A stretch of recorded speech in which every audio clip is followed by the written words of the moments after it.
jaarsummaan jalqabamee jira jechuudha. Obboleettiin Sa'idoo har'aa Sumayyaa bakka bashannanaa geessitee kurrooftuu jechuudha. Bishooftuu geessiteetu achitti ababbalaa jirti jechuudha. Achitti sossobaa jirti jechuudha. Sumayyaan maal jettiini? Sumayyaadhaan maal jettii? Jaalalli Sa'idoo akkasii keessa jiru dhuguma ani mirkaneeffadheera. Durayyuu akkati Sa'idiin jaallattu halaaluma taa'eyyuu nan beekaa. Hin hordoftaa, hillikii ittiin qabattaa, xiiqii ittiin qabattaa, waan inni godhu hundumaa re'aaktii gootaa. Kun immoo nama tokko yoo barbaadan faana bu'u. Nama sana dhimma isaan qaban yoo ta'e immoo hin dagatu. Garuu Sa'idoo jaalalli isaa si keessa jira, hillikiis immoo qabda. Amma yeroon dhufu irra caalaayyuu nan mirkaneeffadhe ija keerra Sa'idoon akkati jaallattu jetteen. Ani koo obboleessa kee hin jaalladhu. Ani koo jaalala Sa'idoo fixeera. Hin qabu jetteen isheen marra dhiisanii sirraa ilaalaa hin jira. Sirraa dubbisaa hin jira barii. Jetteen ani garuu kanan barbaadu kanan as fide qobaatti si faana haasofsiisuu dhufee ijoollee fidi koottonnaa ijoollee manatti hambistee qofaa kee dhuftee kanan barbaadu ijoollee manatti hambistee naashin jettu ijoolleen koo as hin jiranii. Atammayyuu hin dhageenye hin hubanneeyyuu. Na bira hin jirani barii. Ani akkuma carraanii ijoollee haadha koo bira geessee isaan achi taa'u jedheemti kanan geessisi. Akkuma carraa deemee isa booda ijoolleen achi yeroo gahanii haati kiyyaa deebistee fudhattee hin galtu naan jettee. Haati koo molokseedha jette. Kanaafuu qofaa jirti. Haati kiyya qofaa ishii jirti waan ta'eef namuma bishaanillee kennuu fi bira taa'u wajjin dudubbattu barbaaddi. Kanaaf ijoollee na diddee harkaan bifatteetu qofaa deebitee na deebiste anaan gara Finfinneetti. Malee ani koo ijoolleen koo achi haa ta'an jedheemti kan erge. Amma eenyuyyuu ta'u ijoollee ishee gaafate ishiin jettu ijoolleen kennitu jettennaan. Waan hin fakkaanne odeessiin Sa'idoon Sa'idoon sirraa dirqama qabu. Garuu amma osoo ani as jiru ijoollee natti kenni jetteen.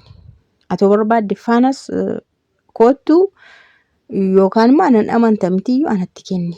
Achi booda Sa'idoo faana wal agarsiisee ijoollee isaa arganii bashannansiisee maal jedhee deebisee fidee sii kenna. Anillee ijoollee akka inni fudhatee biratti hambisatu ani mataan koo hin barbaadu. Garuu akka inni arguu hin barbaada abbaadha waan ta'eef argee dubbisee maal akka jedhu hin barbaada. Kanaafiyyuu ammati ijoollee fidennaan hiriirri maannetti iddoon taatu iddoon dhaabbatuttis waa'ee ijoollee bichaa natti haasoftaa jettee. Silee nyaata nyaannus waa'ee ijoollee natti dubbattaa yeroo maal ilaalu waa'ee ijoollee majjechaa ooltaa silolee jette. Waa'ee ijoolleen dubbatiin jetteen. Na bashannansiisuu na fiddeemti sammuu akkana hiikamuu na fiddeemti bakka kana sin bashannansiisaa qofaa taate dhiibamtee qofaa jiraattee tattee na fiddeemti maana caqaccaqxaa jetteen. Taa'u ijoollee dhaabadhu ijoollee akkamna caqaccaqxaa jetteen. Ati akkamittiin nama kana jabaattaa jetteen ijoollee abbaan isaanii sin barbaadaa. Waannaa kan hin dhufe ani kanaafi. Ishuu waa'ee kana argan dubbanne waa'ee maalii haasofnarii. Dhimma kana ala maal haasofnatoo dhimmi kun akkanatti bukaa jiru maal toshinaa jetteen.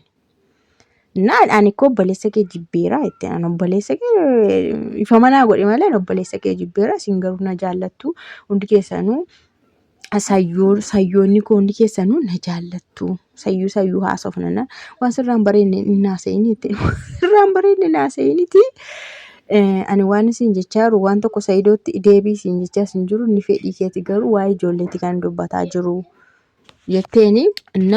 Sa'idoonis immoo ijoollee kana osoo argee hin tasgabbaa'a.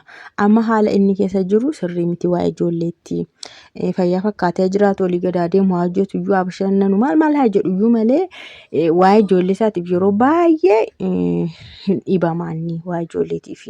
Garuu ijoolluma kan ijaan argee gaaf tokko fiddee wajjin bashannanee maal jedhee baatee maal godhee hin tasgabbaa'a. Isa booda jijjiirama inni agarsiisu iyyuu walumaan ilaalla. Ati maaliif ijoollee akkanuma oskitee fuutee immoo achi fageessite jennaan kan deeman akka aggaxaamiidhatte duraan haadha koo bira hin geessichaan ture aggaxaamiidhatteen akka carraa deemanii malee achi taa'uuf hin deemne.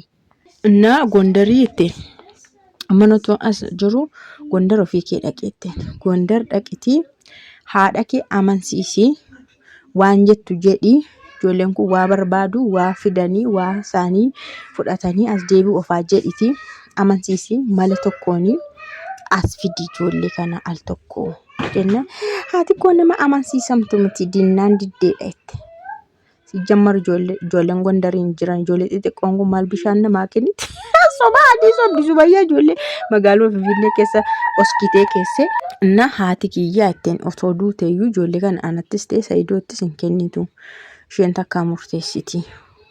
Anillee Gondariin hin naqu ijoollee fiduu harmeen kiyyaas nattis hin kennitu isheen otoo duuteeyyuu itti otoo duuteeyyuu hin kennitu ijoollee kanaatti sila ijoolleen achuun jiranii bar.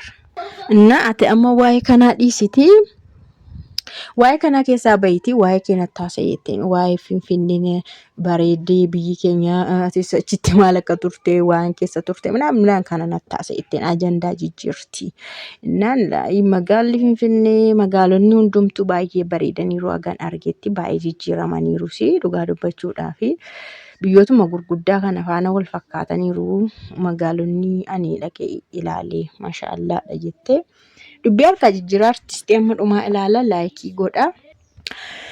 Sakkiinaan diddee ajandaa jijjiiruu diddeetu amma dubartoonni kun hundumtuu iddoo ta'e dhufanii qabeenya ati hortee Sa'idoo biratti dhiistee amma dhufanii sirraa hirmaatanii itti basha'an kana maaliif garaan kee inaafuu dideette maa garaan kee aaruu didee qabeenya keetiifis abbaa manaa keetiifis akkamitti garaan kee aaruu didee yeruma tokko cakkantee daffartee maaliif ijoollees fiddee mana keetti hin deebitu abbaan fedhe goodaattaa yaa'u itti qabeenya kee fi jaarsa keetti maan deebitu jennaan ati yeroo hundumaa obboleessa keetiif yaadda malee anaan yaaddu maal keessa kan jiru hin ilaaltu obboleessuma keetiif yaadda amma akka obboleessi kee waan barbaadu argatuuf kanatti haasoftu ittiin amma isti amma dhumaatti ilaalla. Na Sa'id hojiinsaa dhugaa dubbachuudhaaf na aarsa naannoo itti ammayyuu walitti aarree jirra. Dubartoota sassaaba zim jedhee kun na aarsaa. Kanaafuu anaaf inni walitti aarreema jirra jennaan eetti mitti meemeette achi ani garuu faamilii keessan birayyuu nan dhaqaa. Sumayyaa jedha bara dhokadhee faamilii Sa'idoo fa'aa bira nan dhaqaa. Inni garuu hin beeku. Atama maayettaan seetee xaqalaallaa dubartoota kee dhiisii jedhii gorsii jette Sumayyaa jechuudha. Kan jechuun erga dhiisee maal gooti? Deebiti bara. Na xaqalaallaa dubartoota kana dhiisii jedhiiti. Haa arrafatu dhiisee gorsii. Na Sumayyaan maayetti amaatii ishii galateeffatte jechuudha haadha Sa'idoo. Na haati Sa'idoo dhugaa dubbachuuf ammuma san Sa'idoo lolee adda jiru yeroo nan dhokadhee dhaquyyuu baay'ee tokko na simatu na jaallatu. Naaf qalu yeroo dhaqu naa qalanii na simatu. Otoo nan Sa'idoo faana jiraadhe immoo akkam baqa jaalala isaan naa qaban akkam baay'ata jedheen tilmaamaa. Kanaafuu carraa kanatti fayyadamee baay'een galateeffadha amaatii koo itti haadha Sa'idoo jechuudha baay'een galateeffadha itti. Inna erga haati maatiin xaqilaalaan akkas ta'e Sa'idoo irraa isheen qimii maalii qabdi qoy?